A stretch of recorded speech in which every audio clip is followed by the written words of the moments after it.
Samantala, walang kawala sa mga otoridad ng dalawang suspect sa pagnanakaw ng motorsiklo sa San Mateo, Rizal. Tinanggi nila ang paratang. Laging una ka sa balita ni EJ Gomez, exclusive. Sa gitna mismo ng traffic sa kalsadang ito sa Barangay Banaba, San Mateo, Rizal, nadakip ng mga pulis ang dalawang lalaking sospek sa pagnanakaw ng motorsiklo. Ayon sa pulisya, tanghali noong linggo nangyari ang pagnanakaw sa bayan ng Rodriguez. Isang complainant ang dumulog sa mga otoridad. Agad inalerto ang iba't ibang units ng Rizal Police at naglagay ng checkpoints. Nung dumaan itong riding in tandem na suspects, ay beating the red light.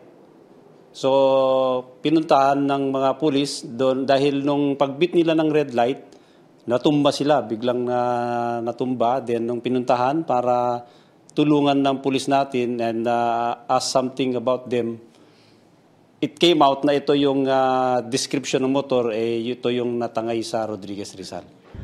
Bukod sa walang maipakitang kaukulang dokumento sa motorsiklong kanilang minamaneho, ang dalawang lalaki nanlaban pa raw sa mga pulis. Upon checking, wala silang driver's license. Nagkaroon ng disobedience. Ayaw na nilang makipag-cooperate sa mga kapulisan during the conduct of questioning.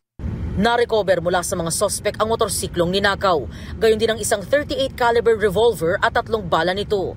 Ayon sa pulisya, nag-ooperate ang mga sospek na sina alias Dennis, 29 anyos at alias JR, 30 anyos sa Metro Manila at unang beses daw sa Rizal. Itinanggi ng mga sospek ang krimen. Totoo po ba na kayo yung nagnakaw ng motor? Hindi po. Hindi po. Ano po yung totoo, sir? Sa korte na lang po kami magpapaliwanag. Sir, kanino po yung baril? Sa korte ko na lang po sasabihin, ma'am. Sa custodial facility ng San Mateo Municipal Police Station, kasalukuyan nakadetain ng dalawang sospek. Maharap sila sa mga kasong paglabag sa anti-carnapping law, resistance and disobedience against persons in authority, at illegal possession of firearms and ammunition. Ito ang unang balita. EJ Gomez para sa GMA Integrated News.